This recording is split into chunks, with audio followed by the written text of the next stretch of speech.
right after Jesus was done with me, I saw all the planets in a line, and I could hear all their songs all together and separately, both at the same time. And I just looking and seeing all the auras all together and just hearing that, I felt like I was like way blessed to be able to hear that. That was like, that's something I will never forget. I mean, that's like for visuals, for the experience, that was like the biggest thing. Welcome, David, to the channel. How are you doing tonight? I'm doing great. How are you? Very good, thank you. Thank you for being here with us. Thank you for having me. Pleasure. So you had a near-death experience, and what year was this? This was 1979. 1979. I was 19 years old. And you had an accidental overdose, right? Yes. So can you take us back to that day? What was happening in your life? What kind of, kid were you at that age? Okay. By that age, I was like a total basket case. I had a lot of problems, and I had anger issues, and I hung out with the wrong people, and got in a lot of trouble, caused a lot of heartache. I lived in that neighborhood, and I decided I wanted to leave. I thought, well, why don't I just have one good party with my friends, one last time, and then I'll just leave in the morning. Drinking beer, smoking weed and stuff all day. And then I wanted something better for the evening, something that was a little more. My friend went out, and he came back with this stuff. And it turns out it was crack cocaine, but I never heard of it, never saw it before then. And I just thought, well, maybe crack was like a brand name or something. I didn't even know what crack cocaine was. And I thought, well, it's cocaine. I'm gonna snort it, Well, you can't snort crack cocaine. And then my friend came back and he saw what was left. He said, what'd you do? I told him, well, that's gonna kill you. He said, you'll be lucky if you're alive after this. Went outside, started getting dizzy. So I sat down, kept getting even dizzier. So I laid down on the ground and I was hanging on. I knew that if I hung on to the physical world, then I would be able to make it back, I blacked out. There was an out-of-body experience first. I was riding in the car with my friends, and they couldn't, I heard them talking, but I couldn't talk to them. And it was like they couldn't hear me. They were acting like I wasn't even there. I woke up, I was in the house, in the family room, in this lazy boy chair, real good one, the best chair that they had. I started to hear music, the rock music. It was like way too loud. It was the Doors. It was playing way too loud. And I couldn't take it. And I love loud music. I still do. And it was like it was ripping through me. So I thought, well, I'll get up and I'll turn the stereo down. I got up, couldn't touch the stereo. Tried to unplug it, couldn't unplug it. I tried to grab the handle, open the back door so I could get out. Couldn't grab the handle. I couldn't grab anything. I couldn't do anything that I knew how to do in a physical way. I screamed, running around all the house, screaming, and because the music was too loud. And I ended up back in the family room, and I saw my body in the chair. After that, I didn't know what was going on, and I got even more scared. And I thought about asking God for help. I went to this Lutheran school for 2 years. My parents made me go there. They suffered for it, but I knew about prayer. Learned about prayer, and I believed in the prayer part of it. I decided I'd pray to God. I said, God, please help me. I really messed up here. I really need your help. And then the next thing you know, there's this being that was hanging over by the door. He didn't have feet. He was just hanging in there. He had he shimmered. He had a real glow around him. And he went into a form that I saw a face, a male face with like curly hair and everything. And he was in a robe. He slowed himself down so that I could see that. And he was all energy. He said, well, I'm here to help you. What do you need? I told him, well, I need to get out of this house because I needed to. I had to. Well, next thing you know, we're out standing in the driveway outside. Yeah, so he was telling me about things that I've only thought about when I was a kid, and that nobody else could know, possibly. Nobody could. He told me about that I had issues with my father. He also told me, I can help you remember who you are if you want to know. If you could go any place, where would you want to go? First thing I thought was, well, what about the seven wonders of the world? How about that? He laughed a little bit. He said, well, I can show you some of them. And next thing you know, we were in Egypt. I saw all the pyramids and everything in the olden times, and I saw all around the pyramids in current times. And we were in the current time. And I was looking back at the ancient time, and I saw that I was there, and I was a kid. I called the being Bob. Bob told me that I had a life back then, and I made a decision, and it affected a lot of people in a negative way. He wouldn't tell me what it was that I did, but he said that my life now, part of it is making up for what I did then. About the pyramids too, he said there are parts of the pyramids they have a purpose for energy transference in between our planet and the universe itself.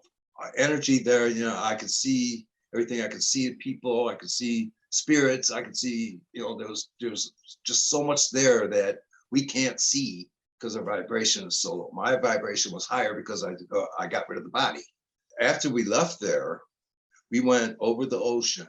We went east, and we went over the ocean. And when we went over the ocean, Bob was telling me that there's energy. What I was seeing on the planet itself was energy of the countries, energy of the people, energy of everything. And he said that there would be places in the oceans that transfer the energy from our planet to the universe. And they also get it back. Same thing as the pyramids did. I couldn't see it, but I knew that it was there. And I could see all the energies of all the countries too when we passed them. We got to the West Coast, and I could see in the Sierra Nevada, and I could see like the whole thing, all the mountains and everything. And I could see mountains that were deforested. They were bald mountains. And the other mountains, so the other mountains were good. Only like parts of them or whatever. You know, it was deforestation is what he was showing me. Most people have someone come and get them when they die, but not everyone. And there's spirits out there that either they're stuck out there and they don't know about the light, or if they know about the light, they don't care about the light, or they like it here because they can do whatever they want to, get in mischief and all that kind of stuff. And what beings like Bob do is they help those spirits to get to where they need to be. But that's what Bob told me about them. But yeah, the energies between the people with the brighter energy, like Bob and me, you could tell that their spirits were healthy and their intentions and everything were all clear. Now, the energy, my energy was not like Bob's, it was less. Other ones I saw were higher energy than me, lower energy than me. There's all kinds, and it's a full place out there. There's a lot out there that, like I said, we can't see because the vibration is so low. So after I learned about that stuff, I was wondering about the planet, and I wanted to see the energy all at once. We went out of the atmosphere and we went by the moon, and we were looking at the planet, and I could see the planet, and I could see, you know, I never saw it like that before. They didn't have pictures, you know, like we have now of what our planet is. And it looked like that, but it had energy coming from it too. It had its own aura. It had, you know, you see it's mostly blue. Yeah, she's mostly blue, but she's other colors too. And he also told me that this planet has a name. He said it was called Gaia. Right. And I was surprised at that, but hey, you know, I'm going to listen to him. You know, he knew that I was concerned about it, and he said, "Well, don't worry, everything's going to be okay eventually." He said things are going to be bad for us, and they are bad. They're bad now. People are hungry, you know, scared, angry.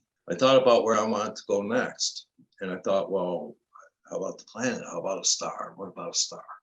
So I pointed to this star, and he said, let's go there. So we went flying towards the star, just unreal speed. We went flying past the planets, each of the planets in our system.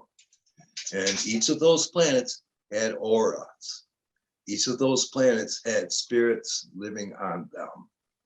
They had cities. I could see these because my vibration was high. Mhm. Okay, and I know they're there, and I know what they're for. Is they have different themes to them, and there are different ways that a spirit can learn about the emotions and everything, so that they can practice that here. They all had a sound to them too, like a humming type of a sound that like slowly changed to different tones to it. I heard a different song for each one of those planets when I went by there. I heard them. And then we got to where I thought that I picked a star. Far away, it looked like a star. Okay. We Mhm. got up to it. It really didn't, it glowed, and it was round, but it was like a spiral. And there was things going in there. And when I looked at it, I could see a circle in the middle, and it had like a blue light on the other side of it. I wanted to go there. I wanted to go there. I told him, I said, let's go there. He said, Bob said, well, I want to make sure that you're ready before you go. You might not be able to handle what, you need to learn so that you can handle what's going to be there. I said, well, what about God in all this? And he said, well, God is everything that is. He's the sum total of all energies of everything. And when you can understand everything, then you will have a chance to understand what God is. All the energy that I was seeing was all God. All the energy that I have is all God. It wasn't what I expected to hear, but it made sense to me. Well, after that, I thought, well, what about Jesus? Jesus is big in religion. What's up with Jesus and all them other ones? And he said, well, Jesus is a great master vibration. He has helped a lot of people, and he's what we could be if we tried, if we worked on it. We could be the same thing as him, same master vibration. And so I thought about, well, can I see him? And next thing you know, this white light came. It came really close to me, and he surrounded me. This white light just surrounded me, and he said, "Tell them to love one another, and all will be well." Then he left. That's all he said. He just surrounded me, told me that, and then he left. Okay, well, I thought about it. It's like, well, it makes sense too. So after that, I didn't know what to do. Right after Jesus was done with me, I saw all the planets in a line, and I could hear all their songs all together and separately, both at the same time. And I just looking and seeing all the auras all together and just hearing that, I felt like I was like way blessed to be able to hear that. That was like, that's something I will never forget. I mean, that's like for visuals, for the experience, that was like the biggest thing. So after that, I didn't know what to do, didn't know where to go. I just was at a loss. Bob said, well, I have a place where we can go. Flew past all the planets again, came back to a place that was close to here. It was like a city, and it was up in the sky. You could see here from there, and you could see spirits going back and forth from here to there. There was a little building on the left, and a big building on the right. The buildings were white, and they were trimmed with wood, and the wood glowed just like an aura. So it had aura too. So Bob and I went into the smaller building.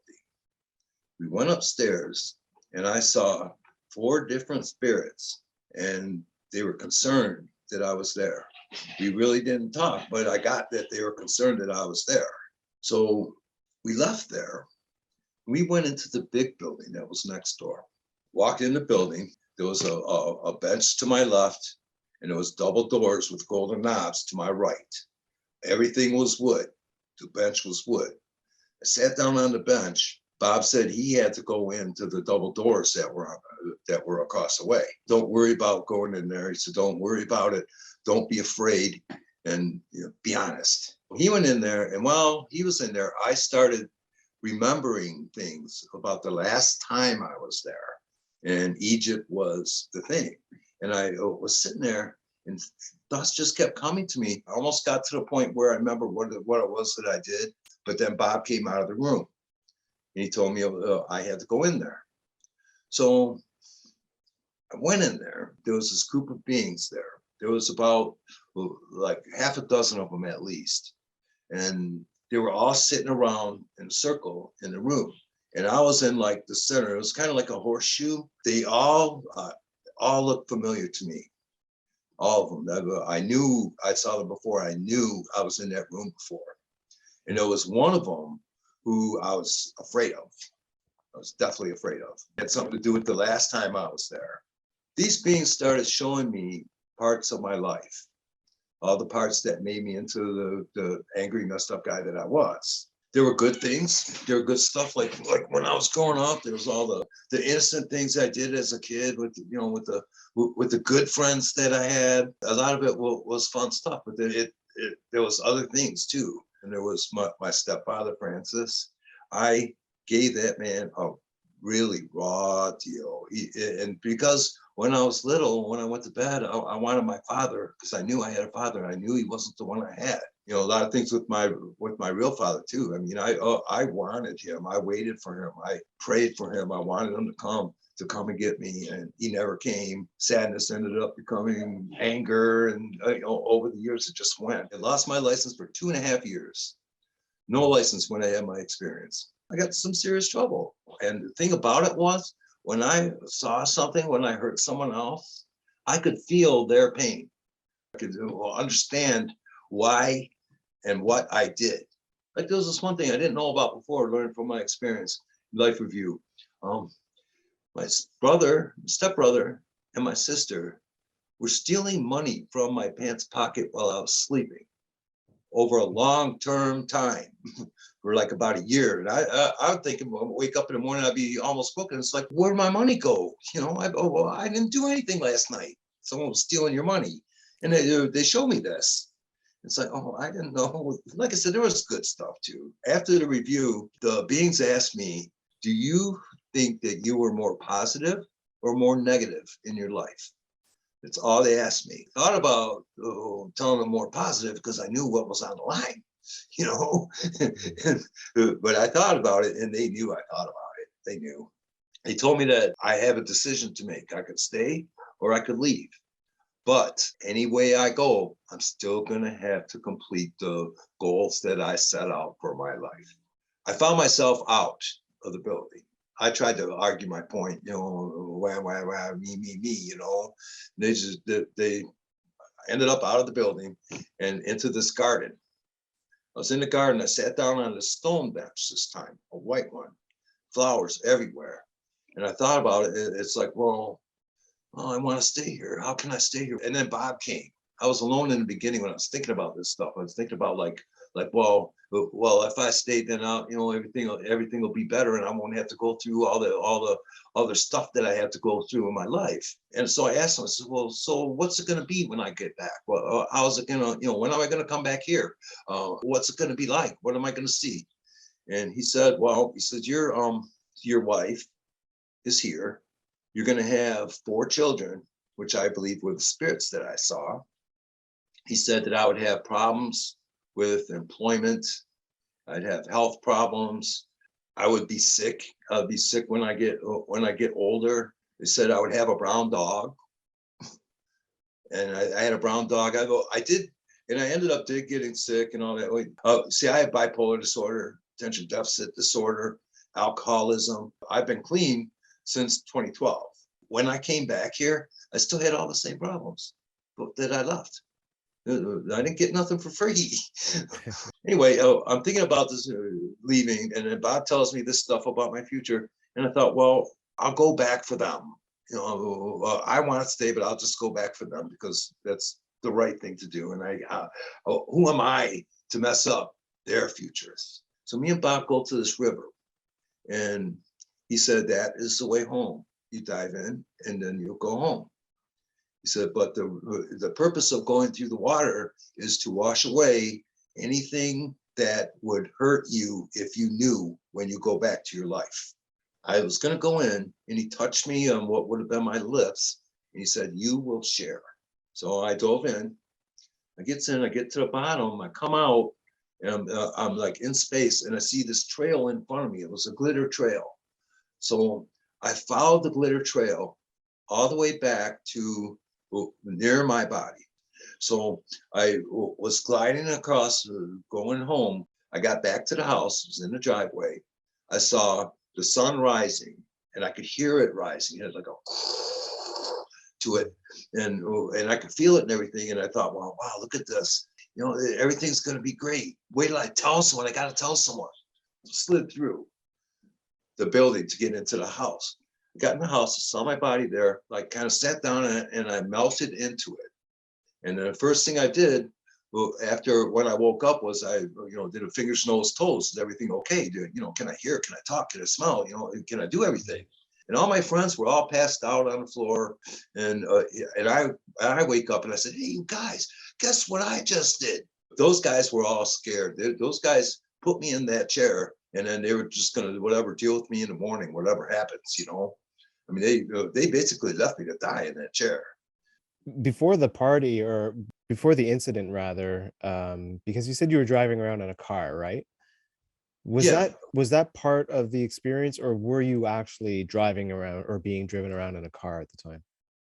that was like a out of body type of a thing. I don't think it was. I don't think I was driving in any car. No one ever said Okay. anything about it. That's one thing I asked about Right, that right. they did tell me didn't happen. So I was Yeah. still in the chair. I got up, and I felt like I had lots of energy when I got up. I felt like really, really great, and I wanted to tell them. And you know what they said? They said, "Just stop your crazy talk. You didn't go anywhere. It was just a drug trip," is what they said. Mm, And and with everything that they said, my energy went boom, down, down, down. Just mm. took it all away. Tried telling other people. Tried telling people all day. And more than one person said, stop your crazy talk. Nobody would listen. And that like really that just kind of cut me down, the whole thing. And the next night, Bob came to me in a dream. He said, this friend of mine is going to die in a drunk driving accident. Well, after the experience, I stopped hanging out with those guys. 3 months later, my goal for that would be to tell him and prevent it. That's what I thought I was supposed to be doing. The night that it happened, I'm walking to the roller rink, and here he comes driving up in his car. He said, you need a ride? I said, sure, I'll take a ride. But on the way to the roller rink, he stopped at the liquor store. And somebody bought him a fifth of Southern Comfort, brought it to his car, because he was minors. He took it, he had it, and I told him, I says, don't drink that in your car. Don't. Remember, I told you you're gonna crash when you're driving drunk like that. And he said, you know what he said? What? Stop your crazy talk. And you know what? That was the last thing he ever said to me. That was the last time I ever saw him. 3 hours later, he wrecked his car, died. And that was like, okay, well, I'm trying to be my skeptical about it, but that hit me in a major way, and that made me learn that it was all real. It wasn't just a drug trip. It was too long, too detailed, too coherent to be that. It wasn't like any drug trip I ever went on either. So Did you end up confronting your siblings about the stealing from your pant pockets? yeah, I did. You did? Yeah. What happened? Well, I gave them a taste of their own medicine. Took something of theirs. Well, is that's I mean, serves as some validation for you that it actually was, I mean, how else would you know, Yeah, right? yeah. I had employment problems. One reason why I'm a janitor at 62 years old. We had money problems. So all that stuff that happened, that Bob said would happen, has happened. I don't know what's going to happen in the future. Another thing he said that I could contact him, but I had to call him by his name. Okay. And that's one thing that he had. Well, he had a name for him in the beginning. He had a name for him, and he had a name for me. And I couldn't pronounce it. I couldn't spell it. So I forgot it. The place where I went, it looked like here. There were people there. Everybody was working, playing. and learning. I mean, that big building I was in, that was a school. That's what it was. There's angels in there too, and you learn about living here, and you learn about living with other people, and you take from your life review, you take the things that happened there and you analyze them. You see what worked, you see what didn't work, you see what you need to work on more. And then you do that, and then you get to a point to where you can come back here. Do you remember what Earth itself, Gaia, sounded like? Almost like a singing bowl, you know, those. I wish I had it with me. Yeah, kind of like that. Those are like that. Okay. Ah, cool. That's really interesting. The significance of the loud music in the beginning. What do you think that was all about? Well, what I think it was my physical being was like fading away, and I was turning more into the spirit type. And I think that the music being loud like that, the way it felt like it was cutting through me, is what it felt like. And even when I was just my energy, it felt like it was coming. It was just going through me until music faded away when Bob got there. It just kind of faded away. So your book, Soul Bare, Metaphysical Journey, right? Yes. Is that still available? Yes, it's on Amazon. You can buy it as a book if you like. My main squeeze is my website, soulbear.com. The whole story's on there. There's a link that you can go to listen to it. You can download it. Do you have any message that you'd like to give to our viewers? Well, this the biggest message I got from the whole thing is to love one another, and all will be well. And it's true, everything will be well. If we were all loving one another right now, we wouldn't have half the problems that we have now. Choose love. Yep. When I go back there, I want to be able to say in no uncertain terms that I was more positive than negative. What would your response be now if you were there? I would say positive. I'd say more positive. That's what I thought you were going to say. Good stuff, David. I really appreciate your time here, and thank you so much for sharing your story. It's so interesting. I hope that you'll stick around in the comments when we air the episode in case people have questions for you. Maybe Yeah, I would like to do that. Thank you so much again for sharing your story. Really appreciate it, and God bless. God bless you too. Thank you for having me. Thank you so much, man.